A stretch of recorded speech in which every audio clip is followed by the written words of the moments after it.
అందరికీ నమస్కారం.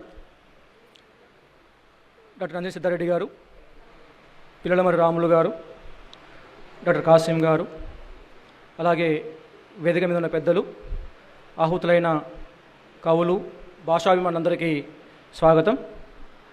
తెలుగు భాషా సాహిత్యాల పరిరక్షణల కోసం తెలుగు భాషా చైతన్య సమితి 2012లో ప్రారంభమైంది. ప్రారంభమైనప్పటి నుంచి అంటే ఈ మధ్య కాలంలో అంటే ఇంటర్మీడియట్లో సంస్కృతం అనే ఒక జీవో అంటే ఒక ప్రొసీడింగ్ వచ్చినప్పటి నుంచి మొత్తం తెలుగు ప్రాంతాల్లో తెలుగు భాషా చైతన్యం గురించి ఆందోళనలు, చర్చలు, కార్యాచరణ జరుగుతున్నాయి సార్. అయితే పుష్కర కాలం క్రితం నుంచే తెలుగు భాష చైతన్యం కోసం తెలుగు భాష చైతన్య సమితి కృషి చేస్తూ వస్తుంది. అయితే మేము చేసే కార్యక్రమాలన్నీ కూడా అంటే కింది స్థాయిలో ఎక్కడ చైతన్యం కలిగిస్తే భాష బతుకుతుంది అన్న ఉద్దేశంతో పాఠశాలలు, జూనియర్ కాలేజీలు, డిగ్రీ కాలేజీల్లో పిల్లలకు తెలుగు భాష గురించి పోటీలు, వ్యాసరచన పోటీలు, క్విజ్ కార్యక్రమాలు లాంటివి నిర్వహించి వాళ్ళకు సర్టిఫికేట్స్, బహుమతులు ప్రదానం చేస్తూ అట్లా అంటే ఒక పాఠశాల స్థాయిలోనే, కళాశాల స్థాయిలోనే విద్యార్థులకు చైతన్యం కలిగించే కార్యక్రమాలు ఏర్పాటు చేసి వస్తున్నాం. దానికి సమాంతరంగా కవుల జయంతులు, వర్ధంతులు నిర్వహిస్తూ ముఖ్యమైన కవుల పేర్లతో పురస్కారాలు కూడా ఇస్తున్నాం. అట్లాగే ఆ తర్వాత కవి సమ్మేళనం నిర్వహిస్తున్నప్పుడు మిగతా వాళ్ళకు భిన్నంగా మామూలుగా మనం కవి సమ్మేళనం పెట్టుకున్నప్పుడు కవి సమ్మేళనంలో కవిత చదువుతాము, రాసుకుంటాము, కవిత చదువుతాము, అది ఎక్కడికో వెళ్ళిపోతుంది.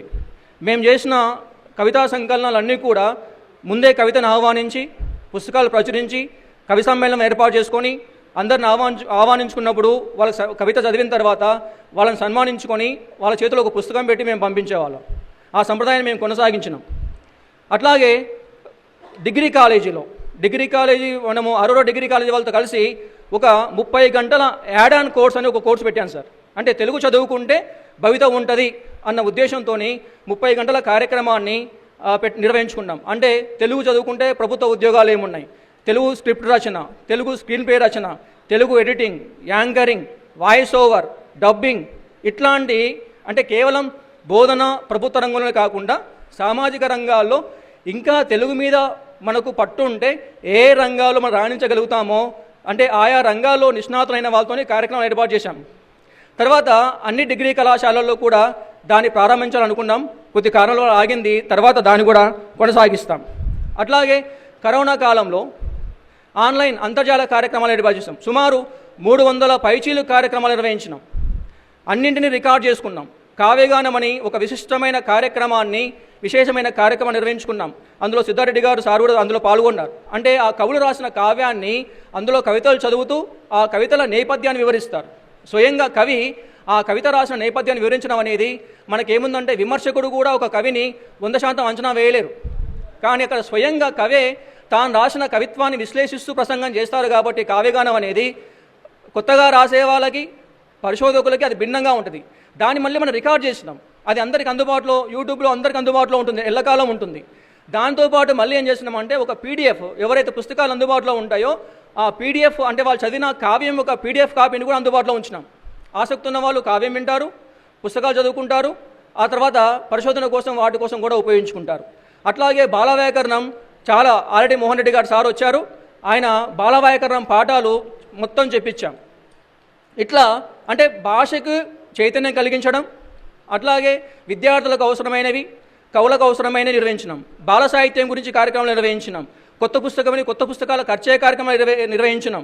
కావ్య పఠనం, కావ్యగానమేమో కవితా సంకలనాలు, కావ్య పఠనం అంటే కవితా సంపుటాలు, నవలలు, వాటి గురించి విశ్లేషణ చేయించాం స్వీయ కవులతో.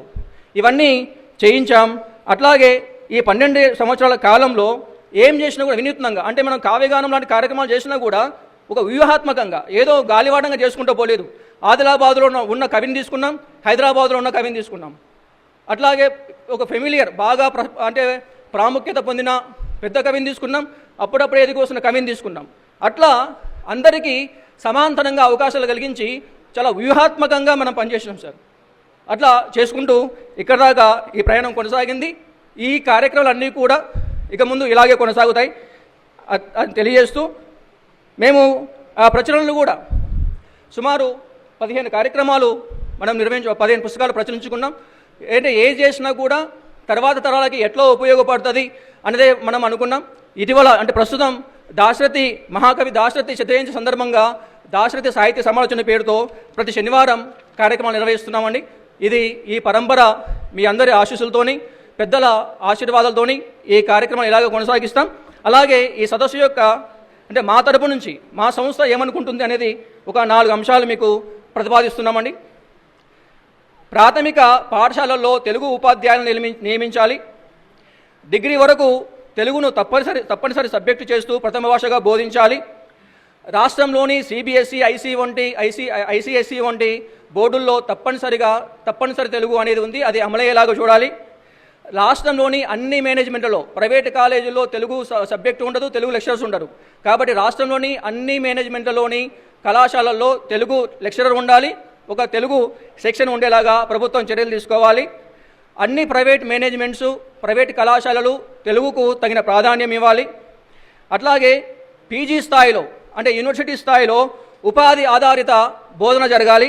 అది దీని గురించి కాసిం సారు తర్వాత పిల్లలమర్రి రాములు సార్ ఉన్నారు కాబట్టి ఒక 2 అంశాలు అంటే మనము తెలుగు చదువుకుంటాం, బయటకు వస్తాం, దాంతోపాటు ఒక 3 months కోర్స్ అంటే ఒక యాడ్ ఆన్ కోర్స్ లాగా 3 months 6 months పెట్టుకొని తెలుగు అనువాదము, Telugu proof reading, Telugu DTP, అలాగే స్క్రిప్ట్ రచన, లేకుంటే విదేశీ భాషలు నేర్చుకోవడం, ఇంగ్లీష్ నేర్చుకోవడం, ప్రింటింగ్ టెక్నాలజీ, ఇట్లాంటి వాళ్ళు బయటికి వస్తే ఎంఏ తెలుగు చదివిన తర్వాత అలాగే టీచింగ్ కూడా బోధనకు సంబంధించి కూడా ఆ ఎంఏ 2 సంవత్సరాలు చదివే కాలంలో ఒక 3 నెలలో 6 నెలలో టైం పెట్టుకొని 2 అదనంగా ఏవైనా టెక్నికల్గా సాంకేతికంగా వాళ్ళు లేకుంటే వాళ్ళకు జీవితంలో అవసరమైనవి కూడా నేర్పించగలిగితే ఉపాధి ఆధారితంగా కనుక ఉంటే ఇంకా ఎక్కువ మంది అటువైపు ఆకర్షితులయ్యే అవకాశం ఉంటుంది.